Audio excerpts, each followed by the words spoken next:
Hey, welcome back everybody. I'm glad you can join me once again for another episode of Addicted to Gear. Today I wanted to talk to you a little bit about a product that I bought recently on eBay and I thought was really worth the money, and I wanted to share that with you. I'm starting a new project, and it's going to be a guitar build that I wanted to build from scratch, and I'm taking it one step further because I'm going to be building the guitar from scratch, but starting with an unfinished body.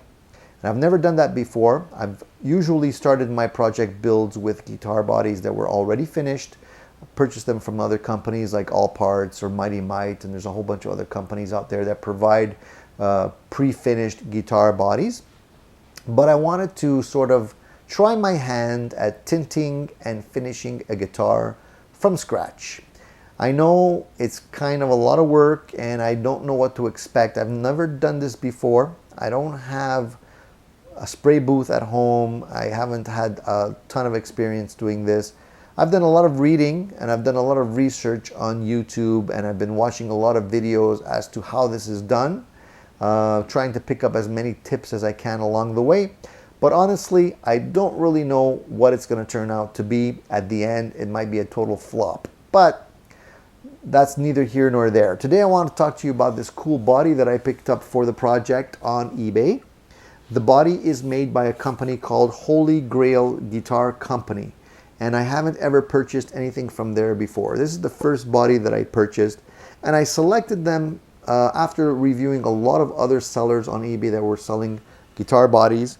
And honestly, there's a big difference between them, and I wanted to kind of give you my impression on what to look for if you're intending on starting a project like this for yourself.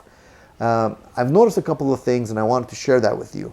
A lot of guitar sellers on eBay that are selling these type of unfinished guitar bodies tend to be using cheaper woods, and a lot of times they'll be using basswood, basswood, pine, woods that are not necessarily easy to work with in terms of staining. So you want to be careful when you're selecting a guitar body and make sure that you can select some woods that are going to be easier to work with.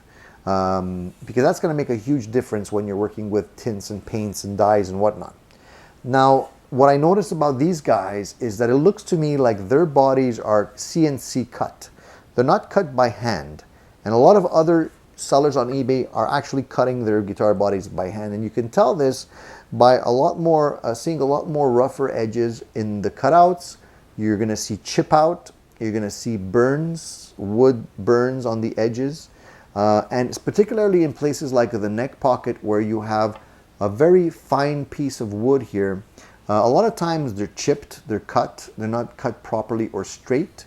And those are signs of somebody working with hand tools.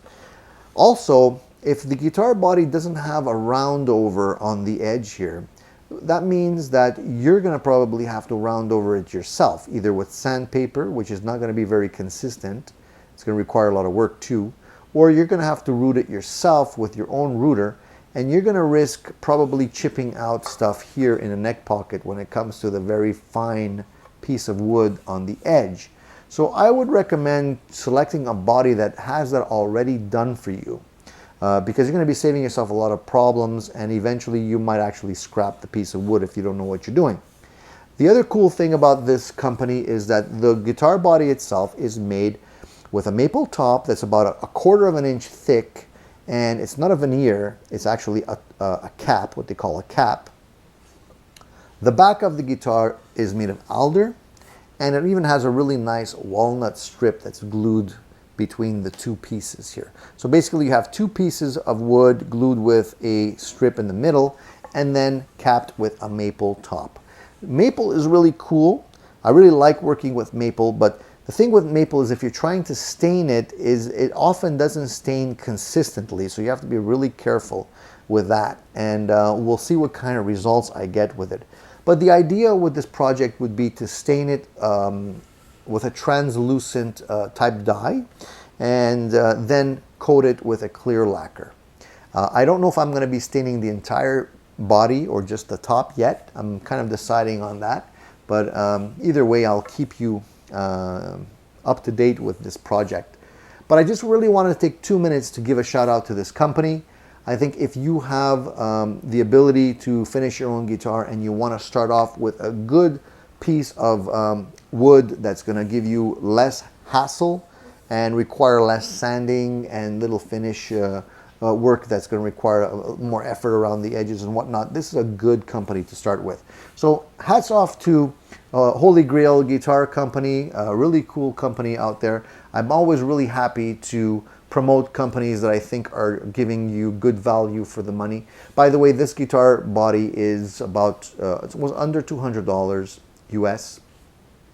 I know you can probably buy guitar bodies that are already finished for maybe 250 bucks or so, 275 bucks, around there, for something good quality. I'm not talking like China guitars that are not really finished properly and whatnot.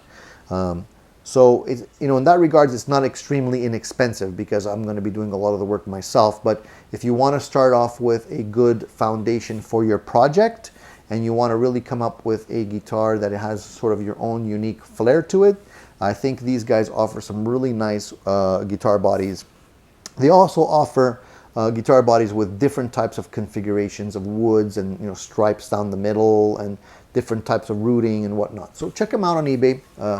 Again, Holy Grail Guitar Company, really nice. And if you guys are interested in staying tuned with me along this project, I thought I'd document it along the way and see, just videotape here and there after different steps to try and give you an idea of where I'm at with the project and what kind of results I'm getting. And honestly, like I said, I've never done this before. I don't know what kind of results I'm going to be getting, and I really risk messing everything up big time. Hopefully I won't fuck up the whole thing, but I can't guarantee that, but I think it's going to be a cool learning experience. So stay tuned, guys, because this project's going to get underway in the next few weeks. Hopefully it'll get done gradually over the summer. And if you guys have any experience tinting guitars or can offer any tips to kind of make me avoid any roadblocks down the road, definitely give me your comments below. I'd be definitely happy to hear those. If you have any good references for me on some reading material also that I can maybe check out before I start this project, that would be well appreciated. In the meantime, guys, stay tuned and keep rocking. There's going to be more great stuff coming your way.